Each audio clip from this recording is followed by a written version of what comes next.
James Robinson, and I'm with APCO's office in Shanghai. Today we're midway through China's all-important 19th Party Congress, and I wanted to offer 3 quick takeaways from what we've seen so far. The first is that it's been confirmed that President Xi Jinping is in a position of unassailable power. He controls the party, the government, and the economy. Xi Jinping's thought has been enshrined into the party constitution, and he's only the second leader after Mao to have such a vaulted position within the constitution. He declared a new era for Chinese socialism, and he declared 2035 as a date for socialist modernization, which conveniently should be within his own lifetime. How has he done this? Well, the anti-corruption campaign has been very important in purging his rivals and securing his position.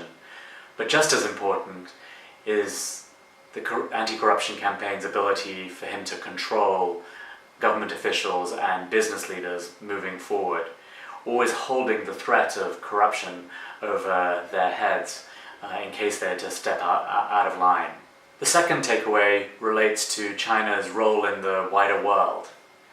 The president asserted that China is a great power once more, and this is demonstrated by the fact that the Chinese military is the largest in the world, and there will be investments and new technology to make it also the greatest in the world. He also stated that China is a model for those countries that also want to speed up their own development. And this certainly fits very well with initiatives such as the Belt and Road Initiative, the new Asian Infrastructure Investment Bank, as well as China's support for the Shanghai Cooperation Organization, for the BRICS, for APEC, and other forums where it has a leading voice. It's also demonstrated, I think, through Xi's increased role in the United Nations, the World Trade Organization, and repeated support for what he calls economic globalization, which frankly is a tool for China to insert its voice into the global system of economic governance.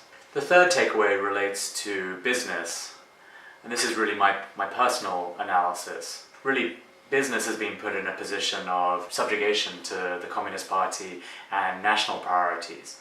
And so while on the one hand President Xi has talked about reform and opening up repeatedly, and has pledged for equal treatment of foreign and domestic players, we may see some modest opening up in certain discrete sectors such as financial services or insurance or aviation, where there's pressures on the domestic players to improve their game. In reality, for the government to achieve the kind of priorities and goals that have been laid out, I see a laser focus on industrial policy, such as the Made in China 2025, indigenous innovation, capital and technical support for strategic industries such as semiconductors, robotics, artificial intelligence, natural resources and energy, and that really isn't going away. I also see a resumption of efforts to push Chinese firms global.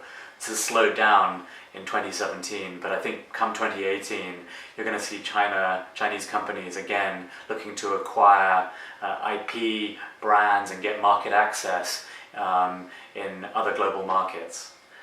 And I think thirdly, the environment, while this is an area of pressing concern for Chinese citizens, it's also another tool similar to corruption, which the government can use as a lever of control over businesses that maybe aren't behaving in a way that the government thinks is totally appropriate and supportive of its goals.